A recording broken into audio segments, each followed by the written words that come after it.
নমস্কাৰ নমস্কাৰ এটা নতুন ভিডিঅ'লৈ আপোনালোকক পুনৰবাৰ স্বাগতম জনাইছো আশা কৰোঁ আপোনালোক সকলো ভালে কুশলে আছে আৰু আপোনালোকৰ আশীৰ্বাদত মৰমত মই ভালে আছো আসলতে মাজুলীৰ পৰা অহাৰ পিছত এনেকুৱা ধৰণে প্ৰথমটো ভিডিঅ' বনাব লৈছো কাৰণ এসপ্তাহে হ'ল ইয়াৰ কাৰণটো মই আপোনালোকক জনাইছিলো যে এতিয়ালৈকে এই মুহূৰ্তলৈকে মোৰ মানে ঘৰৰ অলপমান ৰিপেয়াৰিং কিবা কৰি আছিলো ৰঙৰ কাম চলি আছিলে এতিয়ালৈকে ঠিক হোৱা নাই আসলতে যিটো ৰুমৰ পৰা মই আপোনালোকৰ কাৰণে ভিডিঅ'খিনি আগবঢ়াই আছিলো সেই ভিডিঅ' ৰুমটো মানে ৰেডি হোৱা নাই অকণমান কিবা মোৰ গাঁৱৰ দাদা এজনে কৰি আছে কৈছে মই তোমাৰ কাৰণে একদম ধুনীয়া কিবা ডিজাইন কৰি দিম তেওঁৰ মতে কৰি আছে আৰু সেইকাৰণে সময় লাগিছে অকণমান আৰু চাগে লাগিব এসপ্তাহ লাগিব আৰু এইখিনিতে মই আপোনালোকক খুব এটা ধুনীয়া খবৰ দি লওঁ যে মই এই সপ্তাহৰ শনিবাৰে অৰ্থাৎ সপ্তাহৰ শেষৰ দিনা বুলিয়ে ক'ব পাৰি শনিবাৰে মই ডিব্ৰুগড়লৈ বুলি গৈ আছো আৰু এই খবৰটো আসলতে নিদিয়া হতে নহয় কিন্তু মই আপোনালোকক জনাইছো এই কাৰণেই কাৰণ যেহেতু তেজপুৰৰ পৰা ডিব্ৰুগড় যথেষ্ট দূৰ আৰু এবাৰ যেতিয়া ডিব্ৰুগড়লৈ বুলি বা বিভিন্ন দূৰ দূৰণিলৈ যোৱা হয় আকৌ বহুত দিনৰ পিছতহে যোৱা হয় এইবাৰ চাগে ডিব্ৰুগড়লৈ মই খুব সম্ভৱ 4-5 মাহ মানৰ পিছতে হ'ব নেকি যোৱাটো কাৰণ মই যেতিয়া ডিব্ৰুগড় গৈছিলো তাৰ পৰা অহা মোৰ পাহৰি গৈছো কেতিয়া গৈছিল আসলে দিন হ'ল বহুত দিনে হৈ গ'ল কিন্তু ইয়াতে কথাটো এনেকুৱা ধৰণৰ হ'ব যে যিহেতু মই ইমান দূৰলৈ যাম এগৰাকী বাইদেউৰ খুব বিশেষ নিমন্ত্ৰণ আছে সেই নিমন্ত্ৰণ ভাগ মই ৰক্ষা কৰিবলৈ তেওঁলোকৰ ঘৰলৈ যাম মই 24 তাৰিখে আৰু 24 তাৰিখে গৈ আকৌ 25 তাৰিখে ভাবিছিলো ঘূৰি আহিম কিন্তু ভাবিছো নাই মই 25 তাৰিখে থাকিম কাৰণ আকৌ কেতিয়া যাব পাৰো কোনো ঠিক নাই গতিকে আপোনালোকে যিসকলে মোক ডিব্ৰুগড় কেতিয়া আহিব এনেকুৱা ধৰণৰ মোক প্ৰশ্ন কিছুমান সুধি আছিলে তো তেওঁলোকৰ কাৰণে এই ভিডিঅ'টো মই এই কাৰণে বনাইছো কাৰণ আপুনি যদি আৰু এসপ্তাহৰ পিছত এই ভিডিঅ'টো পায় কিন্তু তেতিয়া আপোনালোকে আকৌ মনত দুখ পাব গতিকে মই সেইকাৰণে মই আপোনালোকক জনাই দিছো যে অহা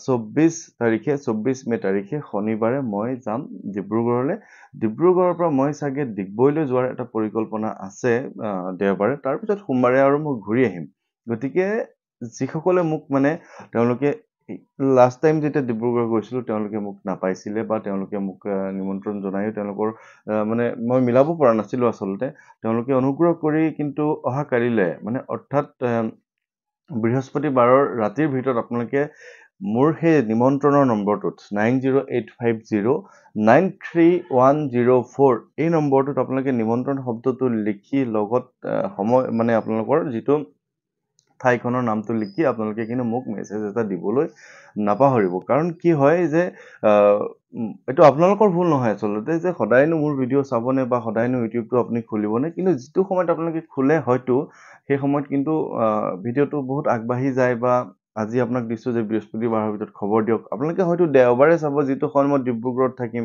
তেতিয়া আপোনালোকে ক'ব যে আপুনি আহক অকণমান জোৰ জবস্তি হয় কথাটো মানে মই সিফালে যিসকলক সময় দি থওঁ তেওঁলোকৰ মানে সময়টো নিমিলা হৈ যায় গতিকে মই ভাবো আপোনালোকে খুব মানে আগতীয়াকৈ মই আপোনালোকক জনাই দিছো যে মই ডিব্ৰুগড় যাম আপোনালোকক লগ পাম আৰু নিমন্ত্ৰণ মই খুব সম্ভৱ 3খনমান নিমন্ত্ৰণহে ল'ব পাৰিম বহুত গৰম পৰিছে কষ্ট বহুত আসলতে যোৱাকালি আপোনালোকে গম পাই দিয়ে মই আপোনালোকৰ খবৰ নিদিয়াকৈ গুৱাহাটীলৈ গৈছিলো আৰু গুৱাহাটীৰ পৰা মই যেতিয়া আহি পাইছো গম পাই ৰাতিপুৱা মোৰ সময় হৈছে মোৰ প্ৰায় ৰাতিপুৱা হৈ গৈছে 4 বাজি গৈছে আসলতে মোৰ আছিলে কাইলৈ এটা মংগলদৈত নিমন্ত্ৰণ আৰু তাৰপিছত এভাগ আছিলে নিমন্ত্ৰণ গুৱাহাটীৰ মই ভাবিছিলো প্ৰথমতে গুৱাহাটী যাম আৰু নগাঁও হৈ গুৱাহাটী গৈ গুৱাহাটী নিমন্ত্ৰণ ভাগ লৈ মই ঘূৰি আহি মংগলদৈত সোমাই তেওঁলোকৰ নিমন্ত্ৰণটো ল'ম কিন্তু এনেকুৱা হৈ গৈছিল যে কাৰণ মই জানো যে আহোঁতে কিমান দেৰি হয় কোনো ঠিক নাই গতিকে মই যাওঁতে মংগলদৈত সোমাই তাৰপিছত মই গুৱাহাটীলৈ যাবলৈ মই চেষ্টা কৰিছিলো কিন্তু কথাটো একেটাই হৈ গ'ল ইমানে ৰাতি মানে পৰহি দিনা খুব বেছি বৰষুণ হৈছিল গুৱাহাটীত যান জঁট ইমানে বেছি মই সময়ত একেবাৰে উপস্থিত হ'ব নোৱাৰিলো তাৰপিছত কেনেকুৱা হৈ গ'ল যে ৰাতি 2টামান বজালৈকে মই যোৰাবাটতে আছো যোৰাবাটত এখন মানে পাহাৰত গাড়ী বেয়া হৈছিলে যাৰ কাৰণে বহু ঘন্টা সময় মই তাতে ৰৈ ৰাতিপুৱা 4:30 বজাত মই তেজপুৰ পাইছোহি গতিকে আজি মোৰ মোবাইলটো অফ আছে মই যিমান চেষ্টা কৰিও মানে সেইখিনি মানে মোৰ শক্তি নাই যে মানে বাজিক মই মানে তেনে ধৰণে থাকিম তথাপিও যেহেতু বহুত দিন ভিডিঅ' দিয়া নাই আপোনালোকৰ কাৰণে এটা ভিডিঅ' প্ৰস্তুত কৰিলো আৰু আপোনালোকে বেয়া নাপাব এইখিনি মোৰ নিজৰ কথাখিনিকে ক'লো আৰু এতিয়া মই আপোনালোকক জনাওঁ যে এটা বিশেষ কথা যে মই ৩টা মঙ্গলবাৰত আপোনালোকক মই কেইটামান নিয়ম কৰিব দিছিলোঁ। সেই নিয়মকেইটা ইতিমধ্যে বহুতেই সুধিছে, বহুতেই কৰিছে আৰু বহুজনে হয়তো দুই এজনে মোক জনাইছে যে তেওঁলোকৰ কামো কিছুমান হৈছে। এতিয়া মই যি ৩টা মঙ্গলবাৰৰ কথা কৈছিলোঁ, বাকী থাকিল মাত্ৰ আৰু এটা মঙ্গলবাৰ। এতিয়া সেই এটা মঙ্গলবাৰো আপোনালোকৰ কাৰণে এটা বিশেষ মই নিয়ম আপোনালোকক কৈ দিম যে সেই নিয়মটো আপোনালোকে কৰক। কাৰণ মই কিয় কৈছিলোঁ আপোনালোকক মই এতিয়া ভাঙি পাতি কৈ দিওঁ যে মই যিটো মঙ্গলবাৰত আপোনালোকক আৰম্ভ কৰিব দিছিলোঁ, সেই মঙ্গলবাৰটো আছিলে বহাগ মাহৰ শেষৰটো মঙ্গলবাৰ। আৰু বহাগ মাহৰ শেষৰটো মঙ্গলবাৰৰ পিছত আৰু 2টা মঙ্গলবাৰ আপোনালোকক কৰিব দিছিলোঁ। সেই মঙ্গলবাৰটো হৈছিলে জেঠ মাহৰ প্ৰথমটো মঙ্গলবাৰ আৰু দ্বিতীয়টো মঙ্গলবাৰ। ইয়াৰ কাৰণ হৈছে কি যে ৰামচন্দ্ৰ আৰু হনুমানজী দুইজনৰ মাজত যিটো মিলন হৈছিলে বা লগ পাইছিলে, তেওঁলোকে সংগ পাইছিলে ইজনৰ সিজনৰ, সেই সময়টো আছিলে জেঠ মাহ। আৰু জেঠ মাহৰ কোনোবা এটা মঙ্গলবাৰত তেওঁলোক দুইজনে ইজনে সিজনক লগ পাইছিলে। আৰু সেইকাৰণে জেঠ মাহৰ আচলতে প্ৰতিটো মঙ্গলবাৰেই শুভ বুলি মানে ভাবি লোৱা হয় বা শুভ বুলি গণ্য কৰা হয়। গতিকে প্ৰথম মই জেঠ মাহৰ প্ৰথম মঙ্গলবাৰটো আপোনালোকক মই সেই নিয়মকেইটা কৰিব দিছিলোঁ। আৰু বাকী থাকিল মোৰ হিচাপত মই যি ধৰণে কৰিব দিছিলোঁ যে আৰু এটা মঙ্গলবাৰ বাকী আছে। আপোনালোকে কি কৰিব মই আপোনালোকক জনাই দিওঁ যে অকণমান কথাটো মই সলাই দিছোঁ যে আপোনালোকে ধুনীয়াকৈ যাব মন্দিৰলৈ, গা পা ধুই ৰাতিপুৱা হওক বা আবেলি হওক, যিকোনো সময়ত আপোনাৰ যিটো উচিত বুলি লাগে, যিখিনি সময়ত আপোনাৰ কোনো ধৰণৰ আমনি নাই। আচলতে ভগৱানক যিটো স্তুতি কৰা সময়, সেই সময়টো আচলতে হ'ব লাগে এনেকুৱা য'ত আপোনাৰ কোনো ধৰণৰ ডিষ্টাৰ্ব নাহে, কোনো ধৰণৰ আমনি আচলতে নহয়। সেই সময়খিনিত আপুনি ধুনীয়াকৈ যাওক। আপুনি এনেকুৱা নাভাবিব যে মোৰ ল'ৰালিকে আহিব লাগিব, মোৰ ঘৰত এইটো কাম থাকি গ'ল। তেনেধৰণে ভগৱানক স্তুতি কৰাটো উচিত নহয় আচলতে। পৰ্যাপ্ত সময় লৈ যাওক। তাত কিমান ভিৰ থাকে কি কথা আপুনিও নাজানে। গতিকে তেনেধৰণে আপুনি মঙ্গলবাৰ শেষৰ মঙ্গলবাৰটো যাওক। গৈ আপুনি এগছ চাকি জ্বলাব। মই কৈছিলোঁ যে জেচমিন তেলৰ এগছি চাকি জ্বলাব, তাত এটা লং দি দিব। লং দি দিয়াৰ পিছত আপোনালোকে ধূপ জ্বলাই আপুনি বিগ্ৰহ বা মূৰ্তিভাগৰ ওচৰত প্ৰণাম জনাই নিজৰ মনৰ কথাখিনি আপোনালোকে ক'ব। কৈ পূজাৰীজনৰ পৰা বা পুৰোহিতজনৰ পৰা আপোনালোকে আশীৰ্বাদ ল'ব। লোৱাৰ পিছত আপোনালোকে হনুমান মন্দিৰ ভাগত বহি, যদি সুবিধা আছে বহি ধুনীয়াকৈ চালিচাখন পঢ়িব। যদি আপোনাৰ বহিবলৈ সুবিধা নাই তেনেহ'লে আপুনি থিয় হৈয়ে হনুমান চালিচাখন পঢ়িব। পঢ়াৰ পিছত আপুনি এখন ঘৰৰ পৰা বগা কাগজ লৈ যাব লাগিব আৰু লগতে এটা পেন লৈ যাব লাগিব। আৰু বগা কাগজখনত আপোনাৰ নিজৰ জীৱনৰ যিকোনো 3টা আপোনাৰ যিটো আপোনাৰ উইচ বা যিখিনি আপোনাৰ মনোকামনা সিদ্ধিৰ বাবে আপুনি যাব, সেই মনোকামনা আপুনি 3টা লিখিব মাত্ৰ, বেছিকৈ নিলিখিব। খুব বেছি 3টা, এটা লিখিব পাৰে, 2টা লিখিব পাৰে, 3টা লিখিব পাৰে। এই 3টা মনোকামনা লিখি নিৰ্দিষ্ট এটা অৰিহণাৰ সৈতে আপুনি দান পাত্ৰত সোমাই আৰু পিছলৈ ঘূৰি নোচোৱাকৈ আপুনি গুচি আহিব। সেই কথাটো আপোনালোকক কৰিবলৈ দিছিলোঁ। বহুতেই কৰিছে আৰু বহুতেই তাৰ মাজতে তাৰে 2-এটা সমাধান অলৰেডি পাইছে, যিসকলে মোক আচলতে জনাইছে। গতিকে তেনেধৰণে আপোনালোকে কৰক, আপোনালোকে সুফল পাব। এতিয়া আপোনালোকে যদি মোক সোধে যে মই আপোনালোকক কৈছোঁ, চাওক মই কথাখিনি কওঁতে অলপমান চিজিলকৈ কওঁ, তাৰ মাজতো যদি বুজি নাপায় মোৰ মনত অকণমান দুখ লাগে। কি কাৰণে মই আপোনাক কৈছোঁ যে কাগজ এখন আৰু পেন এটা লৈ যাব, তাত লিখিব। কিন্তু মোৰ প্ৰশ্নটো এনেকুৱা আহে যে ঘৰতে লিখি লৈ যাম নেকি?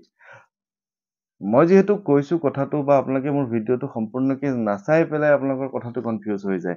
গতিকে সম্পূৰ্ণ কথাখিনি যেতিয়ালৈকে নাচায় তেতিয়ালৈকে আপুনি কোনো ধৰণৰ কথা আচলতে উত্তৰ বিচাৰি নাপায়।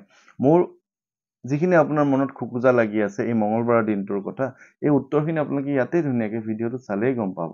গতিকে তেনেধৰণে কৰক। একেবাৰে যিটো শেষৰ মঙ্গলবাৰ হ'ব জেঠ মাহৰ, সেই মঙ্গলবাৰটোত এটা বিশেষ নিয়ম আছে। সেই নিয়মটো মই একেবাৰে পিছত ক'ম। এতিয়া কৈ দিলে আপোনালোকৰ মনত অলপ কনফিউজ হৈ যাব। গতিকে এই নিয়মটো অহা মঙ্গলবাৰে কৰি আহক। আৰু চাগে অহা মঙ্গলবাৰে হয়তো মানে মই তেজপুৰত থাকিব পাৰোঁ, হয়তো বা উজনি অসমতো থাকিব পাৰোঁ। গতিকে আপোনালোক সকলোকে লগ পাম। 2টা বা 3টা মই নিমন্ত্ৰণ ল'ম। কাৰণ কি জানেনে? কাৰণ মই কৈছোঁৱে যে যথেষ্ট খৰচ, বহুত বেছি খৰচ হৈ যায়। মই লগত কোনোবা যায় বা গাড়ীৰ যথেষ্ট খৰচ আছে। গতিকে মই গৈয়ে আকৌ গুচি আহিলে আকৌ মই এসপ্তাহ 10 দিনৰ পিছত মই ডিব্ৰুগড় যোৱাটো মোৰ বাবে একেবাৰেই অসম্ভৱ। গতিকে যাওঁতে যিকেইজন লোকৰ নিমন্ত্ৰণ আছিলে তেওঁলোকৰ নিমন্ত্ৰণ কেইভাগ মই ল'বলৈ চেষ্টা কৰোঁ। আৰু কথাটো এনেকুৱা ধৰণৰ যে মই গোৱালপাৰা যোৱা কথা আছিলে, গোৱালপাৰা যাম, কিন্তু গোৱালপাৰাত এনেকুৱা ধৰণৰ মানে মূল নিমন্ত্ৰণ হিচাপে এতিয়ালৈকে যে আপুনি আহকেই বুলি তেনেকুৱা ধৰণৰ নিমন্ত্ৰণ মানে পোৱা নাই। কিন্তু গোৱালপাৰা আহিলে আপুনি আমাৰ তাতো আহিব বুলি কোৱা বহুকেইজনে মোক কৈ আছে। কিন্তু তেনেধৰণে ঘৰৰ পৰা কি মানে ভাবি পেলাই ওলাই যাব এইটো ধৰণৰ কোনো অসম্ভৱ গতিকে মূল হিচাপে কোনোবা এজনে বিশেষভাৱে নিমন্ত্ৰণ কৰাটো খুবেই জৰুৰী যিদৰে ডিব্ৰুগড়ত তেনেধৰণৰ নিমন্ত্ৰণ জনাইছে যিদৰে অন্য ঠাইত কাইলৈ যেনেকৈ গুৱাহাটী গৈছোঁ মঙলদৈ গৈছোঁ তেনেধৰণে নিমন্ত্ৰণ কৰিলে মই যাওঁ আৰু তেনেধৰণে মই কথাখিনি মই মিলাবলৈ চেষ্টা কৰোঁ আৰু যোৱাকালি গুৱাহাটীত এখন খুব সুন্দৰ মোক উপহাৰ দিছিলে শ্ৰীকৃষ্ণ গীতা আৰু এইখন গীতাতে আপোনাৰ জীৱনৰ সকলো ধৰণৰ সমস্যাৰ সমাধান আছে আৰু সকলো ধৰণৰ কথা ইয়াতে আছে বুজিব পাৰিলে ভাল কিন্তু দেউতাই খুব এইবোৰ পঢ়ে আৰু বিভিন্ন ধৰণৰ ভাগৱত ব্যাখ্যা হওক বা কৃষ্ণ গীতা ব্যাখ্যা দেউতাই বিভিন্ন ধৰণে খুব ধুনীয়াকৈ কৰে আৰু মই সময় সুবিধা পালে কেতিয়াবা কথা পাতোঁ কিন্তু এতিয়া দেউতা বহাগ জেঠ মাহত একেবাৰে সময় নাই নামঘৰ প্ৰতিষ্ঠাই হওক বা বিভিন্ন ধৰণৰ ৰাজহুৱা অনুষ্ঠানত দেউতা গৈ থাকে গতিকে আজিৰ ভিডিঅ'টো আৰু বিশেষ দীঘলীয়া নকৰোঁ সকলোকে অশেষ ধন্যবাদ জ্ঞাপন কৰিছোঁ আৰু মানে যেতিয়া মোৰ যিটো ৰুম ছেটআপৰ পৰা ভিডিঅ' দিম খুবেই ভাল পাব আপোনালোকে আৰু সদ্যহতে এৰিছোঁ এইবোৰো মানে ৰং কৰিম ৰুমটো দেউতাৰ ৰুম এইটো কিবা অলপ খেলি মেলি হৈ আছে তাৰ পিছতে এইটো ৰুম কৰিম আৰু সেইটো ৰুমৰ পৰা আপোনালোকক ধুনীয়াকৈ ভিডিঅ' এটা দিবলৈ চেষ্টা কৰিম আৰু তেতিয়ালৈকে এৰিছোঁ ভালে থাকিব কুশলে থাকিব আৰু ডিব্ৰুগড়ত আপোনালোকক অহা 24, 25, 26 এই তিনিটা তাৰিখত আপোনালোকক লগ পাম ধন্যবাদ ভালে থাকিব